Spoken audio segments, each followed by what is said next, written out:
Hello students. तो स्वागत है आपका साइंस क्लास में। तो 11 बजे की जो साइंस क्लास हमारी उसमें आपका स्वागत है। तो देखिए, हमारे पास कुछ क्वेश्चंस हैं जो मैंने आपको एक चैप्टर मैंने उसमें पढ़ाया था, क्रॉप प्रोडक्शन एंड मैनेजमेंट, फसल उत्पादन एवं प्रबंधन। तो उसके कुछ क्वेश्चंस हमारे कंपटीशन में आते हैं और हम लोगों को पता नहीं होते हैं। तो आपको मैं इसमें 30 क्वेश्चंस आपको कराने जा रहा हूँ। बड़े ध्यान से उनको देखना और किस तरीके से उनके मैं आपको क्या लगेगा उसका एक्सप्लेनेशन भी मैं आपको दूंगा जहां मुझे जरूरी होगा। तो देखिए, पहला क्वेश्चन है आपका, खरीफ की फसल उगाई जाती है।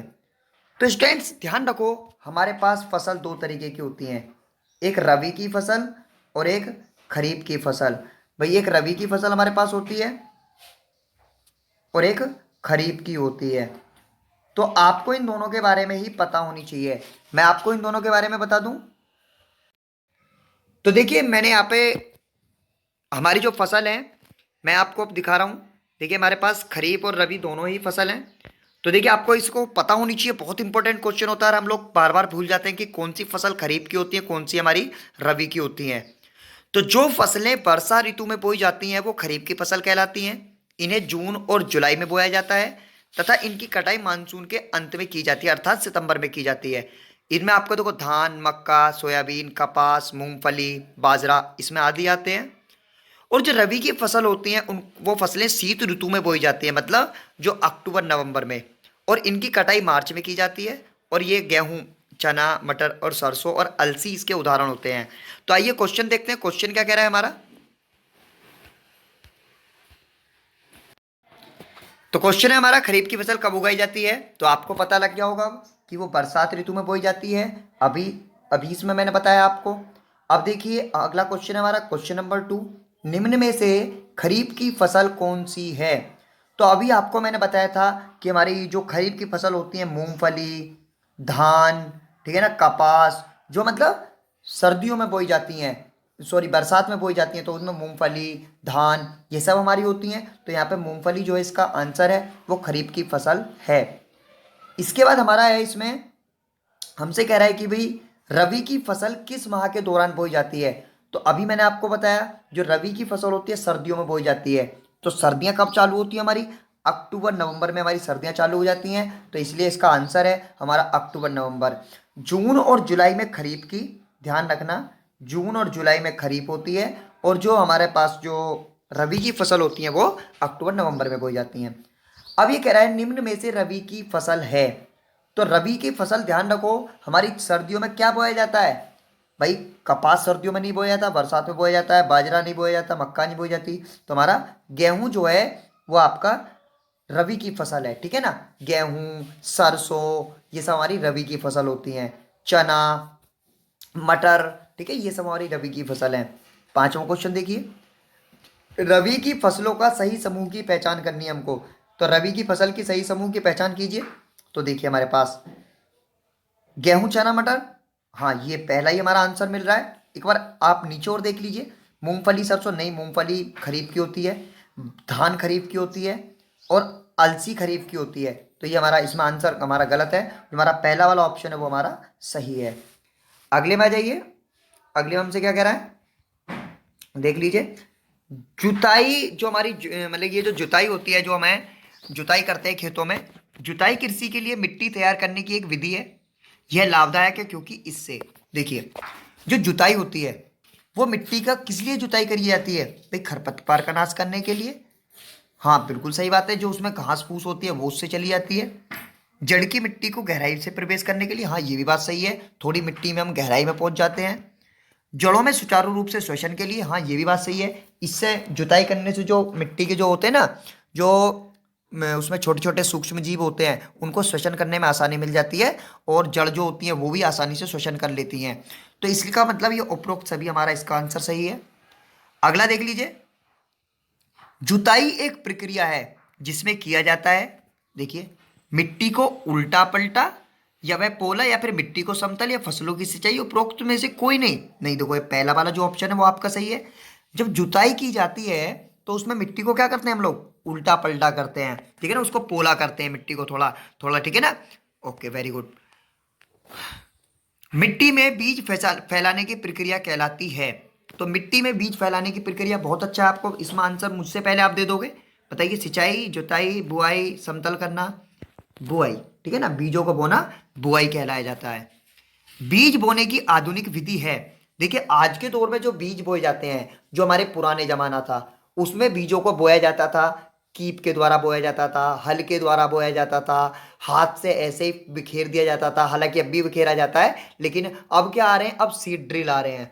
सीड ड्रिल उसको बीज को एकदम प्रॉपर डिस्टेंस पे, कभी कभी क्वेश्चन आ जाता है कि भाई सीड ड्रिल का क्या फायदा है फसल उगाने का। तो सीड ड्रिल का हमारा फायदा होता है कि जो हमारे जो बीज होते हैं ना, वो एकदम प्रॉपर डिस्टेंस पर लगते हैं, एकदम उचित दूरी पर लगते हैं, जिससे उनका पोषण पौधों का, उनको पानी खाद उन्हें अच्छे से मिल पाता है। ठीक है, चलते हैं नेक्स्ट क्वेश्चन पे।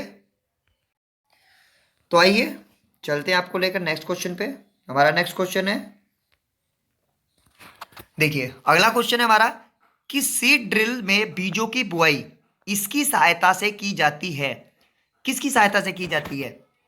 कीप के द्वारा, हल के द्वारा, या ट्रैक्टर के द्वारा, या फिर पाटल के द्वारा। तो देखिए, जो सीड ड्रिल होता है ना, वो ट्रैक्टर के द्वारा उसमें उसमें बीजों को करा जाता है। क्योंकि आपने देखा होगा आलू को बोते हुए, कि जिसने देखा होगा उसको पता होगा आलू के लिए ट्रैक्टर का इस्तेमाल किया जाता है, उसी में सीड ड्रिल का इस्तेमाल होता है।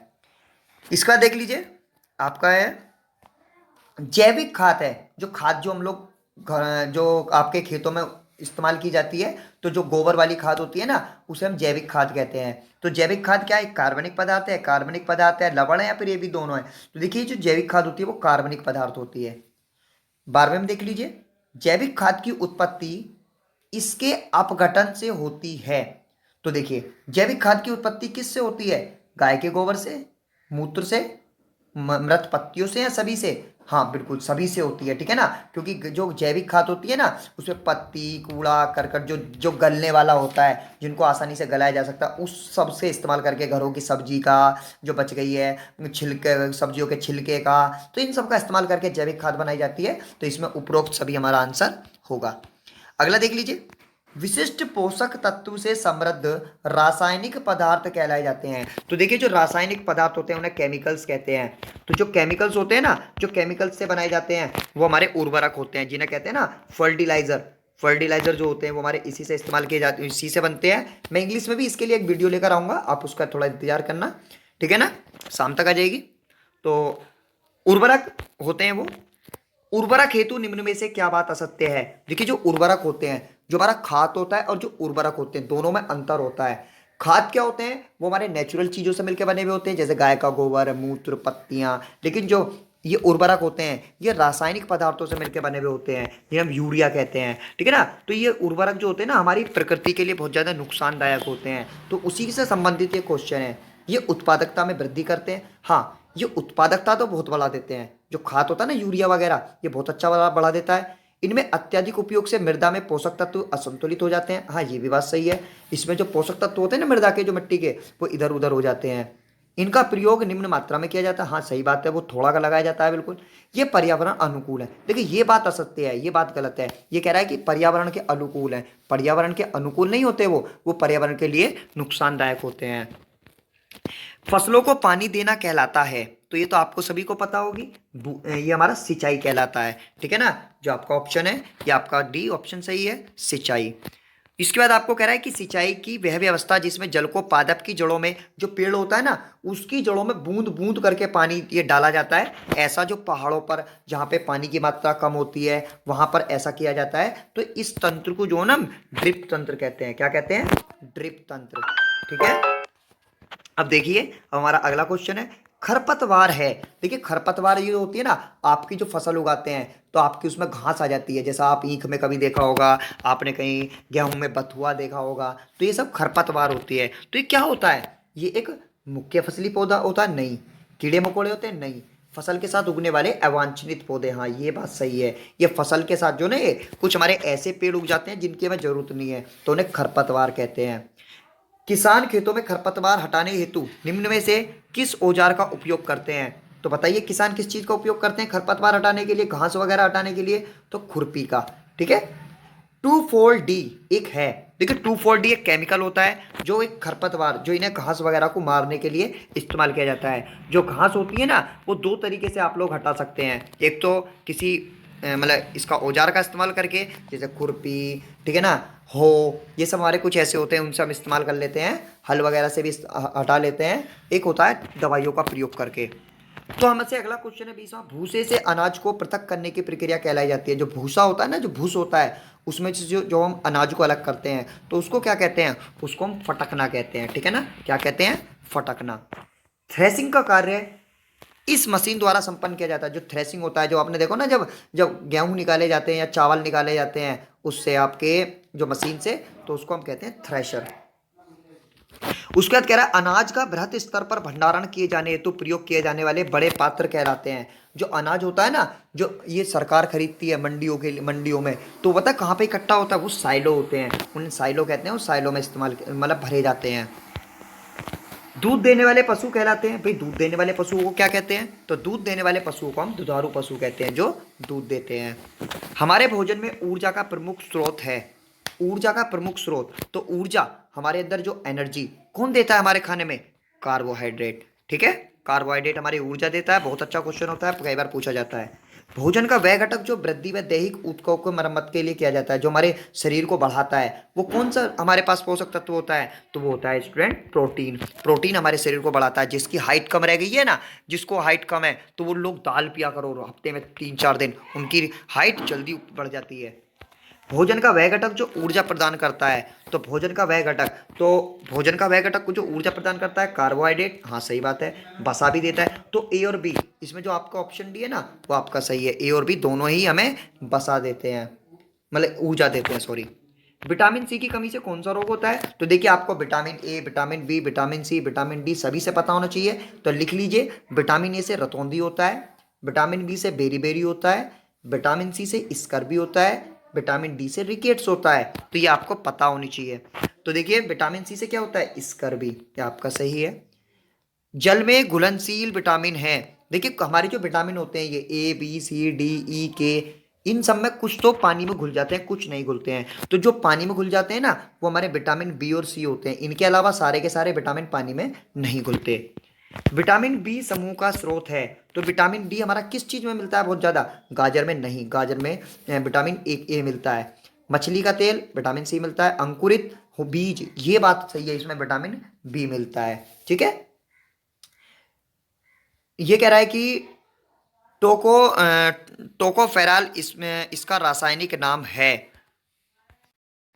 तो देखिए विटामिन ई जो है, ये इसका टोकोफेराल इसी का नाम होता है, इसी को रासायनिक, इसका रासायनिक नाम टोकोफेराल है। तो इतने बहुत इंपॉर्टेंट मैंने क्वेश्चन आपको दिए हैं, और ऐसे ही इंपॉर्टेंट क्वेश्चन मैं आपको देता रहूंगा। बस आपकी सपोर्ट जरूरी है। ठीक है, आप सपोर्ट करते रहिए। जो ज़्यादा से ज़्यादा स्टूडेंट हैं जो नवोदय की तैयारी कर रहे हैं, आपकी कंपटीशन की तैयारी कर रहे हैं, आपके भाई बहन, उनको ये वीडियो शेयर कीजिए। उनको बताइए कि भी ऐसे ऐसे ये क्वेश्चन यहाँ दिए जाते हैं। तो इससे मेरी सपोर्ट होगी, मैं आपको सपोर्ट करूंगा। ठीक है स्टूडेंट्स, फिलहाल के लिए गुड बाय, मिलते हैं नेक्स्ट वीडियो में। Thank you very much.